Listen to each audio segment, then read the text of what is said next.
नमस्ते दोस्तों, मैं डॉक्टर जगदीश राठौड़ और माइंड गैलेक्सी यूट्यूब चैनल में आप सभी का स्वागत है। दोस्तों, यहाँ पर आज हम देख रहे हैं कैरेक्टरिस्टिक्स ऑफ करिकुलम। करिकुलम की विशेषताएं क्या है, इसमें क्या भिन्नता है, क्या अभिक्षमता है, क्या उसमें अलग है दूसरे से। अगर वो खासियत है उसमें, अगर ये खासियत है तो ये खासियत कौन सी हो सकती है और ये खासियत की ज़रूरत क्या है। क्योंकि अगर कोई प्रकार की अगर खासियत नहीं है तो उस वक्त वो अभ्यासक्रम को कोई प्रकार का उसका उपयोग में नहीं आएगा। तो इसलिए हमको इसके जरिए भी हम करिकुलम या फिर अभ्यासक्रम जब भी डेवलप करते हैं, उसका विकास करते हैं या वो बनाते हैं, उस वक्त उसके कुछ गुणधर्म देखे जाते हैं और वो गुणधर्म होना चाहिए। अगर गुणधर्म है तो सही तरीके से वो काम करेगा।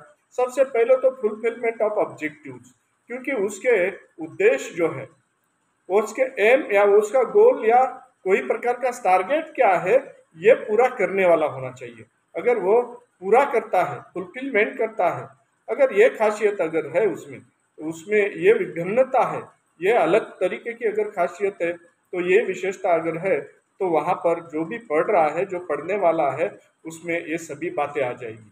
या फिर वो पूरी तरह अपना जीवन जो है, डेली लाइफ जो जी रहा है, या फिर हर दिन की जो जीवन की जो गाथा है उनकी वो आगे चली जाएगी। अदरवाइज कैसे है, जीवन जीना जो है उनके लिए मुश्किल हो जाएगा। इसीलिए जीवन जीने के लिए पहले तो रिसर्च किया जाता है, खोजबीन छानबीन, और उसके बाद कोई प्रकार के करिकुलम या अभ्यासक्रम नियोजित किया जाता है। और इसमें खास बात है, डिटरमाइंड बाय द फैक्टर्स। कौन से फैक्टर्स है, कौन से ऐसी घटक है, कौन से ऐसे उसमें जो ऐसी चीजें है कि जिसके वजह से क्या है वो उसके ऑब्जेक्टिव पूरा करेगा या उसके गुणधर्म अच्छे होंगे। सबसे पहले तो सोशल और ह्यूमन डेवलपमेंट, ये दो बातें बहुत जरूरी होना चाहिए। क्योंकि समाज के लिए उपयोगी अगर शिक्षण है तो वो समाज में किस तरीके से रहना, क्योंकि ह्यूमन भी समाज के सिवा नहीं रह सकता, और समाज में रहना है तो समाज में रहना हमको वो एजुकेशन या वो अभ्यासक्रम हमें वहाँ से सीख मिलनी चाहिए। अगर वैसी सीख मिलती है, हम वहाँ से वैसा एजुकेशन मिलता है, तो हम समाज में अच्छे तरीके से रहने के लिए काबिल बन सकते हैं। उसके बाद उसमें जो है ह्यूमन डेवलपमेंट, मतलब मनुष्य जीवन की उसमें प्रगति हो, विकास हो, या इस तरह बढ़ोतरी हो कि उनमें आगे चल के वो सभी के लिए काम में आ जाए। और उसके साथ में जो है नेचर ऑफ लर्निंग, उनका जो है स्वरूप है, वो अध्ययन का स्वरूप है।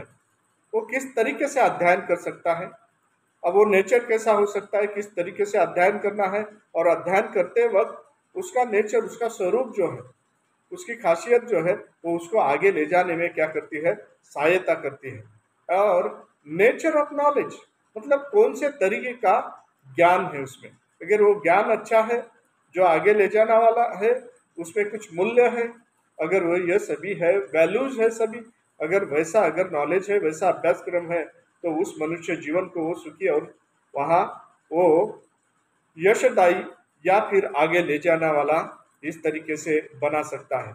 ऐसा एजुकेशन हम स्ट्रक्चर कर रहे हैं, डेवलप कर रहे हैं, तो वहाँ पर इस तरीके से उस अभ्यासक्रम के खासियत होना चाहिए, उसमें गुण होना चाहिए, उसकी विशेषता होना चाहिए। अब उसके बाद क्रिएट है इंडिविजुअल डिफरेंस। ये इंडिविजुअल डिफरेंस जो है, उसमें व्यक्तिगत भिन्नता को जो है ना, वो उसको जानना चाहिए या फिर उसको पहचानना चाहिए। और अलग अलग हम बोलते हैं कि जितने व्यक्ति हैं उनकी उसकी प्रवृत्तियां होती हैं, उनकी आदतें होती हैं। हर एक व्यक्ति एक जैसा तो नहीं हो सकता। जब हर एक व्यक्ति अगर एक जैसा नहीं हो सकता, तो उस हर एक व्यक्ति को वहाँ ये एजुकेशन मिलना चाहिए, या अभ्यासक्रम जो है उसको बदलाने के लिए या उसमें भी डेवलपमेंट या फिर उनके भी विकास के लिए ये काम में आना चाहिए। जितने ही तरीके के व्यक्ति हैं उन्हीं सभी के लिए। अब दूसरी बात यह है, pre plan but can be changed. अब जो बोलते हैं पहले ही नियोजित होना चाहिए, मगर वो फ्लेक्सिबल होना चाहिए, चेंज होने वाला चाहिए। जैसे भी कोई प्रकार का नियोजन, हमारा कोई अभ्यासक्रम ये पूर्व नियोजित होता है, और पूर्व नियोजित होने के बाद में जब प्रयोजनोचित है, तो उसके बावजूद भी अगर वक्त पे हमें ऐसा कोई बदलाव लाना है या वक्त पे कोई चेंजेस लाना है, तो वैसा उसमें एक फ्लेक्सिबिलिटी होना चाहिए। वो लवचिकता होना चाहिए कि वहाँ वो बदलाव भी हम ला सके। उसके बाद इट इज़ ए ब्लूप्रिंट। अब इसे हम ब्लूप्रिंट क्यों कहते हैं? ब्लूप्रिंट का मतलब है कि हम कोई प्रकार की अगर ब्लूप्रिंट से जो है हम जो फिल्म है ये ब्लूप्रिंट है, वहाँ से हमें डायरेक्ट हम कोई प्रकार का पिक्चर है, शो है, वो देख सकते हैं। तो उसी प्रकार के वो ब्लूप्रिंट से जो भी रेज जाएगी तो उसी चित्र को वो वहाँ प्रदर्शित करेंगी। उसी प्रकार का जो है ये वहाँ ब्लूप्रिंट रहता है, एक प्रकार का अभ्यासक्रम।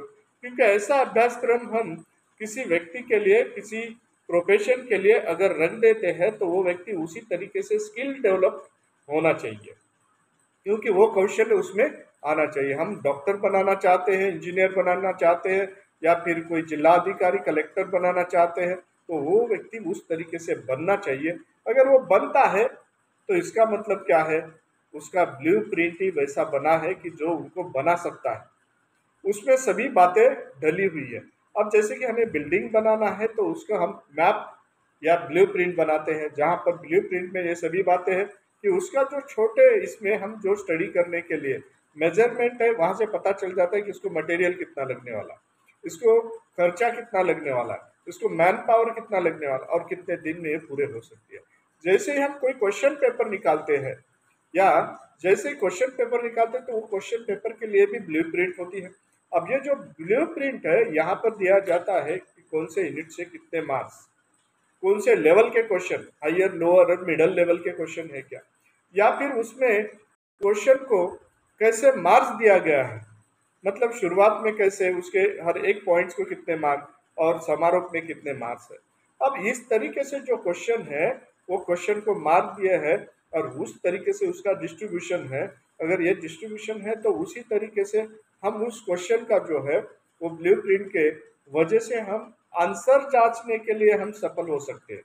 अब इसी तरीके से जो है हमारा एजुकेशन, हमारा अभ्यासक्रम जो है उसके गुण विशेष ऐसे होना चाहिए कि हर एक व्यक्ति वैसा बन जाना चाहिए, उसमें हम इस तरीके का डेवलप कर सकना चाहिए। इट इज है, क्या बोलते हैं, tools in hand of the teacher. ये एक प्रकार का ऐसा शस्त्र है, एक ऐसा औजार है जिस औजार से टीचर जो है बच्चों को क्या है जैसे चाहिए वैसे उस सांचे में ढाल सके, या उनको बदला सके, उनके वैसी सीख दे सके, उनका वैसा एजुकेशन दे सके और वैसा बना सके। क्योंकि ये वजह, क्योंकि ये औजार ही ऐसा है, क्योंकि आपके टेक्निक्स ऐसे होंगे कि जैसे टेक्निक से वो अच्छा बन पाए। अगर लीडर बनाना है, या पॉलिटिशियन बनाना है, या फिर सोशल वर्कर बनाना, या फिर सर्व करने वाला एक आधा कोई ऐसा पर्सनालिटी बनाना है, तो वैसा एजुकेशन हम उनको दे दिया जाता है, वैसा अभ्यासक्रम उसका बनाया जाता है, उसी तरीके उसी ढंग के सभी उसके गुणधर्म होते हैं। अब इसीलिए ये बताया जाता है कि tools in hand of the teacher, या हैंड ऑफ ए टीचर, मुझे इसका मतलब ही ये होता है कि उस टीचर के हाथ में ये ऐसा औजार है कि जिस औजार से वो चाहे वैसा हमारा राष्ट्र बनाने के लिए, एक सोल्जर राष्ट्र की सुरक्षा के लिए भी उनको बना सके। और more than teacher and learner, ये एजुकेशन सिस्टम ऐसी होना चाहिए कि टीचर ने पढ़ाए उससे भी आगे, और जो लर्निंग कर रहा है उससे भी आगे। टीचिंग और अध्यापन जो कर रहे हैं, जो जिस तरीके से अध्यापन किया जाता है, पढ़ाया जाता है, उससे भी आगे चलने के लिए उसकी खुद के पैरों पे ऐसे खड़ा कर देना है, और ऐसा खड़े करने के बाद अध्ययन करने के भी बाद में वो खुद अपना जीवन जी सके। उसके आगे का उसको सोचने के लिए इनोवेटिव सोचना, नावीन्यपूर्ण सोचना, क्रिएटिव माइंड उसका होना, ये सभी बातें उसके अभ्यासक्रम ही तय करता है उसको। Describe the environment in motion.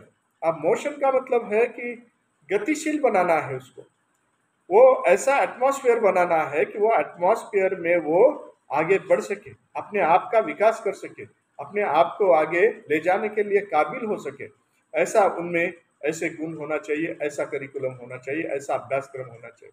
All trainings, हम बोलते हैं कि all learnings inside and outside schools, all सभी प्रकार के ऐसे ट्रेनिंग, ऐसे टीचिंग होना चाहिए कि वो लर्न कर रहा है या पढ़ रहा है वो अंदर से, मतलब उनके अंदर से अंतर सबकॉन्शियस माइंड तक सब जाना चाहिए, और सबकॉन्शियस माइंड से वहाँ से वो पढ़ रहा है आउटसाइड द स्कूल।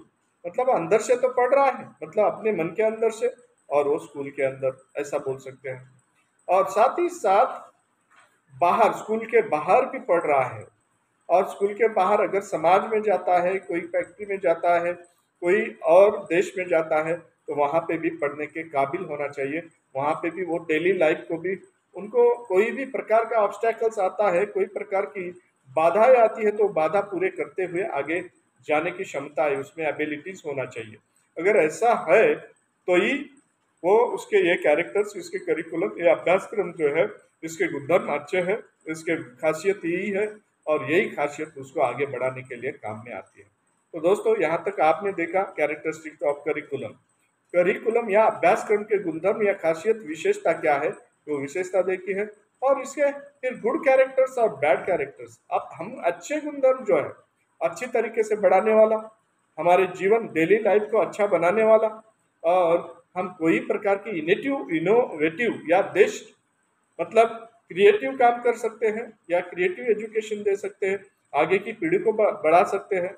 ऐसा अगर एजुकेशन है, ऐसे गुणधर्म है, तो बहुत ही अच्छा गुणधर्म उसमें इस करिकुलम में डाले हैं, ऐसा बोल सकते हैं। और ये करिकुलम इसी उद्देश्य से बनाया जाता है कि अच्छे तरीके से उसमें से बच्चा या स्टूडेंट या कोई भी व्यक्ति डेवलप हो, और यही इसी तरीके से हमारे भी स्टूडेंट डेवलप हो, इसलिए ही ये कैरेक्टरिस्टिक ऑफ करिकुलम आपके सामने रखा गया है। दोस्तों, आप देख रहे थे माइंड गैलेक्सी यूट्यूब चैनल पे, डॉक्टर जगदीश राठौर। इसे लाइक कीजिए, सब्सक्राइब कीजिए और बेल आइकन दबाइए। नमस्ते।